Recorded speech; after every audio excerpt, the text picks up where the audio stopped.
इस वीडियो को पूरा देखो। आज ही आपके जीवन से सारी परेशानी खत्म होगी और चैनल को सब्सक्राइब और वीडियो को लाइक करें। कि मैं ये दोनों चीज़ें अपने अनुभव से कुछ बता सकूं, विशेषकर उन लोगों के लिए जो एक टफ टाइम से गुजर रहे हैं। आप सभी जानते हैं कि ये अंतिम समय है। प्रभु यीशु मसीह बहुत जल्द अपने लोगों को लेने के लिए आएगा और वचन कहता है कि उसके आने से पहले इस दुनिया में बहुत टफ टाइम्स आएंगे। लेकिन आप भी जानते हो, मैं भी जानता हूँ कि हम कई बार अपनी ज़िंदगी में ऐसे समय से गुज़रते हैं जिसमें हम बिल्कुल भी अपने अंदर जॉय फील नहीं करते हैं। हम टूटते हैं, हम बिखरते हैं, कई बार हम नीचे हो जाते हैं। मैं आज आपको कुछ उत्साहित करना चाहता हूँ, चाहे आपको कोई रास्ता दिख रहा है कि नहीं दिख रहा, लेकिन आपके टफ टाइम में अगर आप अपने आप को संभाले रहना चाहते हैं तो आज मैं आपके साथ कुछ शेयर करना चाहता हूँ। और उसके बाद मैं उस टॉपिक पे आऊँगा जिस टॉपिक के लिए आज हमने बात की है, व्यभिचार के ख्यालों के ऊपर। आप सभी जानते हैं कि यीशु मसीह एक दिन अपने चेलों को उन्होंने कहा कि आओ हम झील के उस पार चलें। जैसे चेले और यीशु मसीह उस बोट में बैठे, आप सभी जानते हैं कि यीशु मसीह के ग्रुप में, यीशु मसीह के चेलों में मछुआरे भी होते थे। अगर एक मछुआरा जो बचपन से मछली पकड़ रहा है तो मुझे लगता है कि उसने बहुत बार इन चीज़ों का सामना किया होगा कि कैसे झील में या तो समुद्र में तूफान उठता है। लेकिन जब बाइबल बताती है यीशु मसीह के साथ ये चेले थे तो वहाँ पर एक तूफान आया और लिखा है चेले डर गए और उन्होंने यीशु को जगाया। अगर एक मछुआरा जिसका काम ही सिर्फ बोट में घूमना, मछली पकड़ना है, अगर वो डर गया तो हम अंदाज़ा लगा सकते हैं कि ये तूफान कितना खतरनाक होगा। जैसे उन्होंने प्रभु यीशु मसीह को जगाया, यीशु मसीह उठे और उन्होंने तूफान को शांत किया और उनसे कहा, तुम्हारा विश्वास कहाँ था? और वो बड़े हैरान हो गए ये सुनकर कि ये कौन है जो तूफान भी इसकी आज्ञा को मानते हैं। मेरे भाइयों, मेरी बहनों, टफ टाइम आया, यीशु मसीह सोए थे, यीशु जागे और उन्होंने तूफान को डांटा। ये हम सब जानते हैं। लेकिन आप में से कितने लोग इस बात को जानते हैं कि इन सारे वचनों में एक प्रतिज्ञा है, एक प्रॉमिस है। और वो प्रॉमिस है, यीशु ने उनको ये नहीं कहा तुम जाओ, यीशु ने कहा आओ। इंग्लिश में लिखा है COME, कम। जब परमेश्वर, जब प्रभु यीशु मसीह किसको कहते हैं आओ, तो वो उनको ये नहीं कह रहे कि अकेले जाओ, वो ये समझा रहे मेरे साथ आओ। याद रखिए, आप में से किसी को भी प्रभु ने जाओ नहीं कहा है, आओ कहा है। परमेश्वर ने आपके साथ रहकर वो आपको बचाता रहता है। यदि आप एक टफ टाइम से गुजर रहे हैं तो मैं समझता हूँ जैसे चेले भूल गए कि ये प्रतिज्ञा है, यीशु जब उसको कहते हैं आओ तो वो उनके साथ थे, वो भूल गए और वो परेशान हो गए। वैसे कई बार हम भी जब टफ टाइम से गुजरते हैं तो हम भूल जाते हैं कि एक्चुअली इस समय में हमें परमेश्वर की प्रतिज्ञा को देखने की ज़रूरत है। कभी आपने सोचा क्यों इब्राहिम अपने बेटे को बलिदान करने के लिए तैयार हुआ? क्या कारण था? क्योंकि इब्राहिम जानता था कि प्रभु ने वादा किया है इसी से तेरा वंश चलेगा, इसहाक से। इब्राहिम जानता था यदि ये मर भी गया तो भी परमेश्वर इसे मुर्दों में से जिला सकता है। अगर आप में से कोई भी व्यक्ति जो मुझे देख रहा है, शायद आपके शादी में कुछ प्रॉब्लम है, रिलेशनशिप में प्रॉब्लम है, हो सकता है आप एक फाइनेंशियल डिफ़िकल्टी से गुजर रहे हो, आपके बच्चे आपकी बात नहीं मान रहे हैं, बहुत सारी बातें आपके लाइफ में हो सकती हैं जिसका अंदाज़ा भी मुझे नहीं है। पर मैं आपको कहूँगा परमेश्वर की प्रतिज्ञा को देखिए।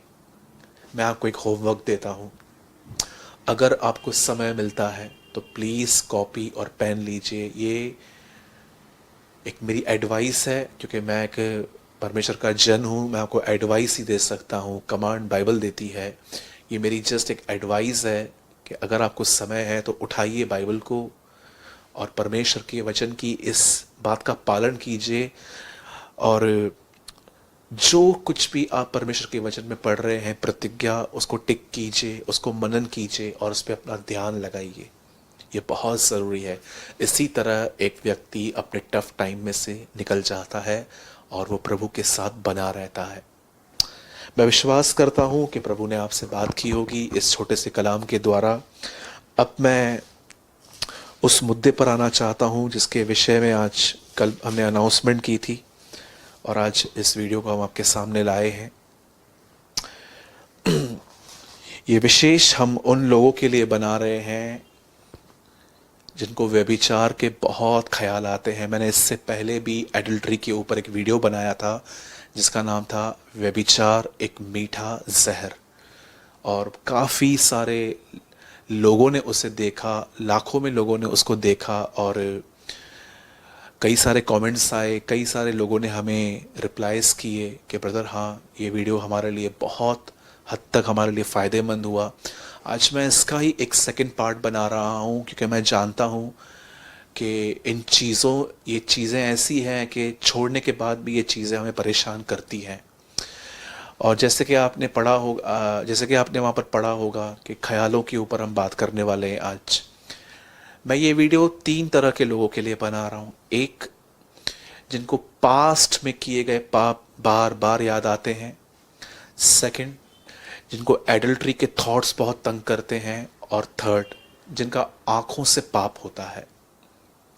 मैं चाहता हूं आप इन तीनों मुद्दों के ऊपर आज बहुत आराम से सुने। पहला मुद्दा है, ये वो लोग हैं जो अपने गलत संबंधों को तोड़ के अब आगे बढ़ रहे हैं पर विचार उनको आज भी सताते हैं। सेकंड, ये उनके लिए है जिनके पास अशुद्ध बहुत सारे ख्याल आते रहते हैं, व्यभिचार के ख्याल आते हैं। और तीसरा है उन लोगों के लिए जो किसी को भी देखते हैं और आँखों से उनसे पाप होता है। मैं चाहता हूँ आप बहुत ध्यान से सुने और मैं खोल रहा हूँ आपके लिए मत्ती का 5वां अध्याय, मैथ्यू चैप्टर 5। मैं आपके लिए पढ़ रहा हूँ वर्स 29। यदि तेरी दाहिनी आँख तुझे ठोकर खिलाए तो उसे निकाल कर फेंक दे, क्योंकि तेरे लिए यही भला है कि तेरे अंगों में से एक नष्ट हो जाए और तेरा सारा शरीर नरक में न डाला जाए। अब देखिए यहाँ पर क्या लिखा गया है। यीशु मसीह कहते हैं कि अगर आपके आंखों से पाप हो रहा है तो आंख को निकाल के फेंक दो। कहीं ऐसा ना हो कि अंतिम दिनों में उस न्याय के दिन हम सब कुछ हमारे पास हो लेकिन पूरी बॉडी चली जाए। इससे पहले यीशु कहता है अच्छा होगा एक आंख निकाल के फेंक दो। अब मैं आपसे एक बात पूछना चाहता हूँ यहाँ, यदि हम अपनी दाहिनी या बाईं आंख निकाल के फेंक दें तो हमारे पास उसके बाद भी तो एक आंख बचेगी, तो क्या हम उससे पाप नहीं कर सकते? जरा सोचिए, मैं आपके सामने अगर अपनी एक आंख निकाल के फेंक दूं लेफ्ट, तो क्या मैं राइट ऐसे सिन नहीं कर सकता? यीशु क्या समझाने की कोशिश कर रहे थे, आज मैं आपको वो समझाना चाहता हूं। बाइबल ऐसा बताती है कि जब परमेश्वर ने इस पृथ्वी को बनाया तब परमेश्वर ने आदम और हवा को बनाया और उसने उनको वहां पर रख दिया अदन की वाटिका में। और वचन कहता है उनके रखने के बाद प्रभु ने वहां पर पेड़ लगाया जिसका नाम था भले और बुरे के ज्ञान का वृक्ष, और वहां पर जीवन का वृक्ष भी था और बहुत सारे और भी पेड़ थे। लेकिन प्रभु ने एक बात उनको कही, एक वचन उनको, एक आज्ञा उनको दी कि तुम सब खा सकते हो सिवाय इसके। अब वहां पर शैतान सांप के रूप में आया और जानते हैं वचन क्या लिखा है? बाइबल बताती है कि उसने उससे बात करना चालू की और उसके बाद कहाँ ना कहाँ ध्यान जो है हवा का वहां पर गया, पेड़ फल पर गया, और जैसे उसने उस फल को देखा बगैर खाए उससे टेस्ट मिल गई और उसने कहा ये तो मन भाऊ है। मन भाव का मतलब होता है अच्छा, मन को अच्छा लगना। अब जरा सोचिए, उसने अब तक खाया नहीं था लेकिन उसे टेस्ट मिल गई। जानते हो क्यों? क्योंकि उसने देखा और सोचा। पहली चीज वहां पर उसकी आंखें लगा दी गई। दाऊद एक दिन जब ऊपर छत पर गया और वो वहां पर टहल रहा था तो उसने क्या देखा कि एक लेडी नहा रही थी, बाथरूम में थी, और वचन कहता है जब वो नहा रही थी दाऊद ने उसको देखा और दाऊद के अंदर कहाँ न कहाँ वासना बढ़ गई और उसने उस लेडी के साथ एडल्ट्री की, व्यभिचार भी किया। और वचन कहता है कि उस व्यभिचार के बाद उस व्यभिचार को छुपाने के लिए उसे हत्या भी करवाई थी। ये सब वचन में लिखा गया है। हवा आंखों के द्वारा गिरी, दाऊद आंखों के द्वारा गिरा। यहाँ पर यीशु मसीह कहते हैं कि आँख का निकालना बेहतर है उससे कि कहीं ऐसा ना हो कि पूरा शरीर नरक में डाला जाए। सेकंड थिंग, कुछ लोग ऐसे भी होते हैं जो परमेश्वर का वचन जानने के बाद कि प्रभु गर्लफ्रेंड और बॉयफ्रेंड के संबंध को सपोर्ट नहीं करता, क्योंकि ये कहाँ न कहाँ अपनी मर्जी और अपने बदन की सुनना है। और एक जगह लिखा गया है, यदि तुम मेरे पीछे आना चाहते हो तो अपना इनकार करो। एक व्यक्ति दो स्वामियों की सेवा नहीं कर सकता परमेश्वर के वचन के अनुसार। हर जगह सिर्फ धन को मत पकड़िए। आप जिस चीज से सबसे ज्यादा प्यार करते हैं वही आपका धन है। वचन कहता है कि कई बार हमारे अंदर जो है, जैसे मैंने पहले बताया कि हवा सिन में कैसे गिरी, आंखों के द्वारा।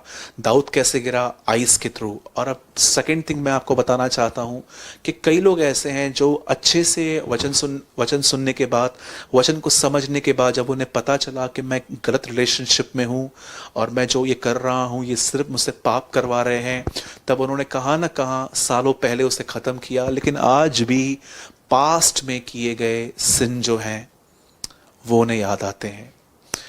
थर्ड थिंग जो मैं कहना चाहता हूं, बैठे बैठे माइंड में ख्याल आना, पॉर्न वीडियो देख, ये कर वो कर। या कभी कभी आपने देखा होगा जब मोबाइल को यूज़ करते हैं तो कभी कभी स्क्रॉल करते टाइम हमारे सामने ऐसे फ़ोटोज़ आते हैं। या कई बार आप जो लड़के हैं या आप जो लड़कियां हैं, आप जब फेसबुक पे जाते हैं, इंस्टाग्राम पे जाते हैं और किसके फ़ोटो को देखते हैं तो आपके अंदर गंदी गंदी विचार आते हैं। मैंने तीनों बातों का जिक्र किया, आंखों का पाप, माइंड में आने वाले ख्याल, पास्ट में किए गए पाप याद करना।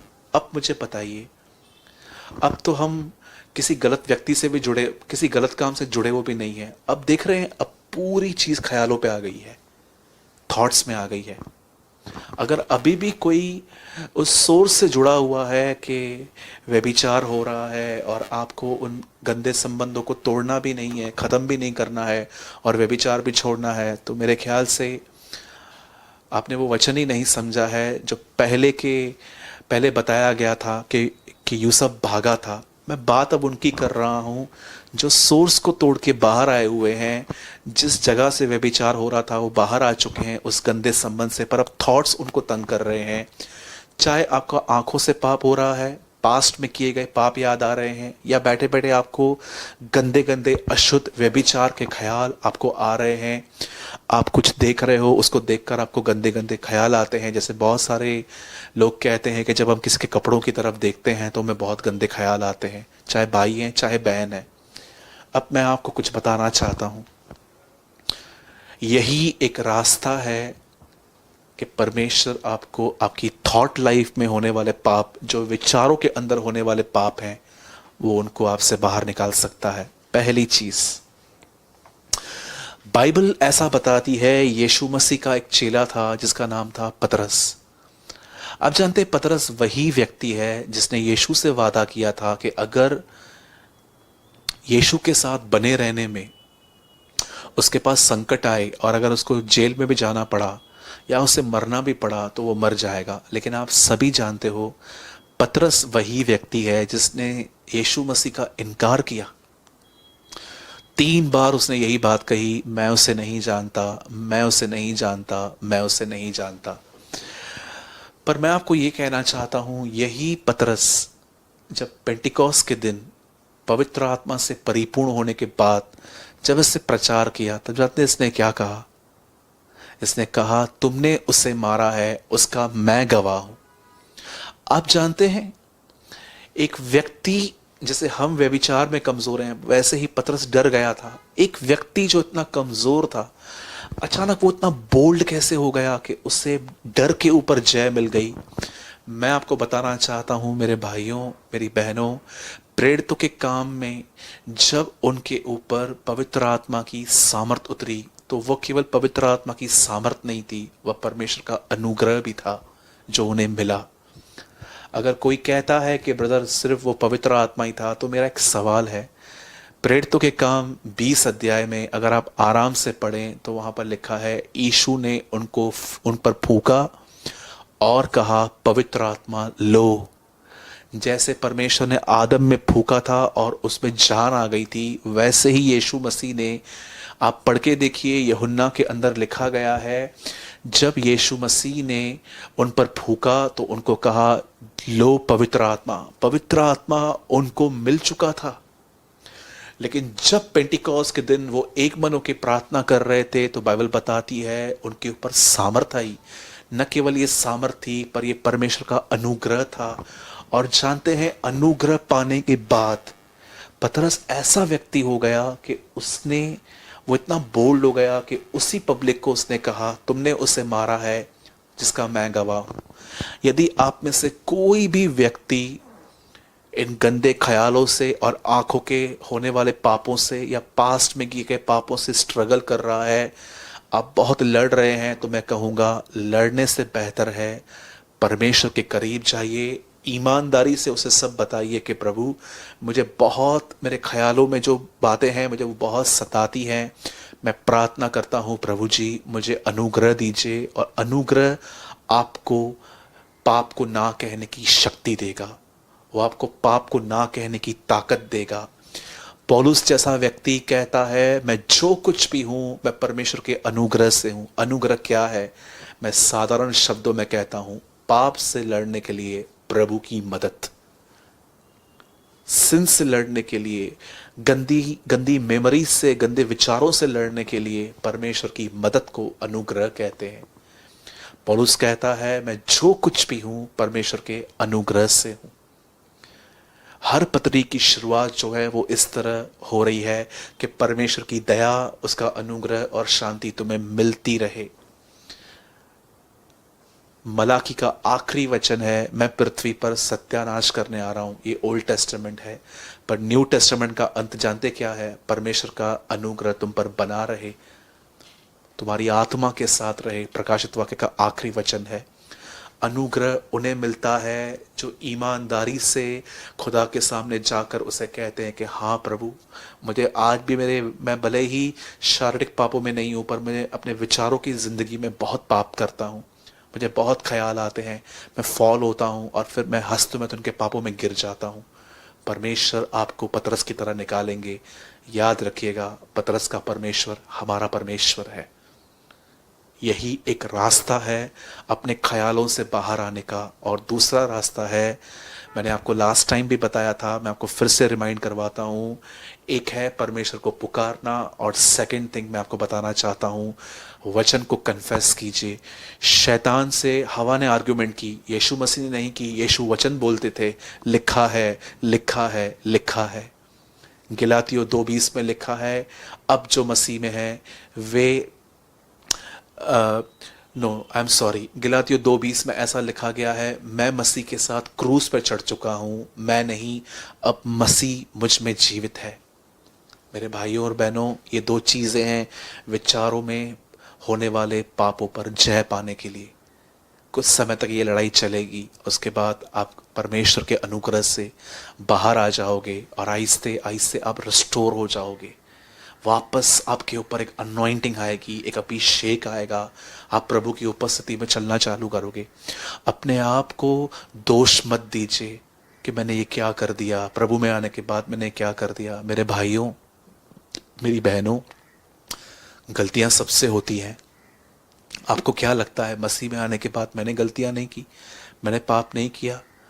परमेश्वर जानता है कि मैंने मसीह में आने के बाद भी कितनी गलतियां और पाप की। मैं कितनी बार व्यभिचार में गिरा प्रभु में आने के बाद भी। आंखों से पाप होता था, मन से पाप होता था, लेकिन एक समय आया, मैंने परमेश्वर को पुकारना शुरू किया और परमेश्वर धीरे धीरे हर एक को निकालता है। वही परमेश्वर आपका परमेश्वर भी है। मेरे भाइयों और बहनों, अपने ऊपर दोष मत लगाइए। जब आप कहते हो ना मैं गंदा हूं, मैं बुरा हूं, आपके ऊपर पाप और प्रभुता करता है। अपने आप को गंदा मत कहिए। अगर कुछ करना ही है तो प्रभु के करीब जाइए। यह वह मेमना है जो पाप उठा ले जाता है, बाइबल बताती है। उसके करीब जाएंगे, वो आपकी लस्ट को, व्यभिचार को, बुरे ख्यालों को ले लेगा। ये एक रास्ता है। प्रभु आपसे प्रेम करते हैं। निराश मत होइए। ये आपका समय है कि जब प्रभु आपको उठाएगा, आपको शुद्ध करेगा और आपको अपने खून से साफ करेगा, अपनी आत्मा से आपको तेजस्वी करेगा और आपका उपयोग करेगा। मेरे जवान भाइयों, मेरी जवान बहनों, मैं भाई सूरज प्रेमानी, मैं आपसे बहुत प्यार करता हूँ और मैं आपको ये आज उत्साहित करना चाहता हूँ, निराश मत होइए।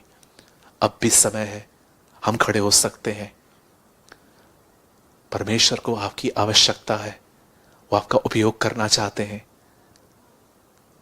ये मेरी प्रार्थना है कि आने वाले समय में आप जवानों को परमेश्वर पूरे भारत में उपयोग करे, पूरे दुनिया में उपयोग करे। मैं विश्वास करता हूं परमेश्वर इस अंतिम समय में एक ऐसी सेना खड़ी करेगा जिसमें सब जवान लोग होंगे, वे विचार पर विजय पाकर खड़े होंगे और सबके लिए उदाहरण बनेंगे।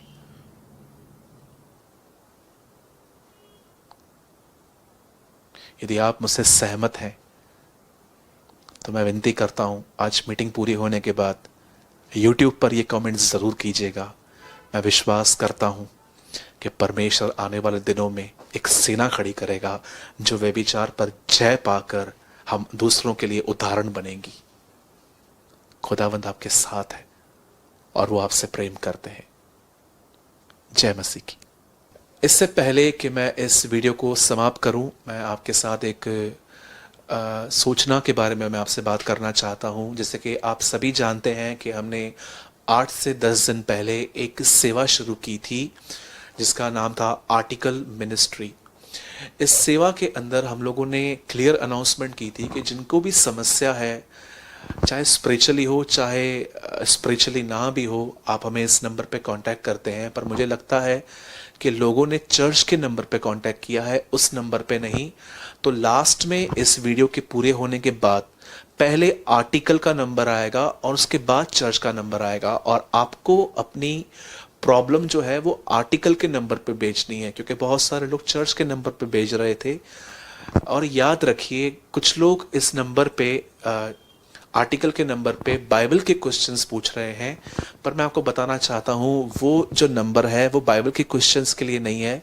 वो सिर्फ आपकी प्रॉब्लम आप शेयर कर सकते हैं, हम उसे पढ़ेंगे और उसके हिसाब से हम आपको आर्टिकल भेजेंगे। और अगर हमें लगेगा कि यहाँ पर आर्टिकल की नीड नहीं है, प्रेयर की नीड है, तो हम आपको प्रेयर टावर का नंबर भी दे सकते हैं। ये उस हिसाब से होगा जिस हिसाब से आपकी ज़रूरत होगी। और अब इस वीडियो के अंत में आप आराम से पढ़ लीजिए आर्टिकल का नंबर कौन सा है और चर्च का नंबर कौन सा है, ताकि आप कंफ्यूज ना हो। और याद रखिए, आपकी जो भी प्रॉब्लम है वो आपको इन शॉर्ट बतानी है। जैसे कि आप ये जानना चाहते हैं कि डिप्रेशन से आदमी कैसे बाहर आए, या तो आप ये जानना चाहते हैं कि व्यभिचार के ख्यालों से मैं कैसे बाहर आऊँ, या आपने पास्ट में कुछ किया है जैसे मैंने आज के वीडियो में भी जिक्र किया था, मैं उससे कैसे बाहर आऊँ, या आपको फाइनेंशियल प्रॉब्लम है, बच्चा नहीं हो रहा है, आपके बच्चे आपकी बात नहीं मान रहे हैं, आपके ऊपर कर्जा है, फाइनेंशियल प्रॉब्लम है, या आप जानना चाहते हो कि फास्टिंग कैसे की जाती है, प्रेयर कैसे की जाती है, वचन कैसे पढ़ें। कुछ चंद बातें हैं, लेकिन बाइबल के क्वेश्चन आंसर्स नहीं है। ये जैसे काउंसलिंग के तौर पे हम लोगों ने स्टार्ट किया है। आपकी जो भी समस्या है आप वहाँ पर लिख सकते हैं, पर क्वेश्चन आंसर के लिए ये नहीं है।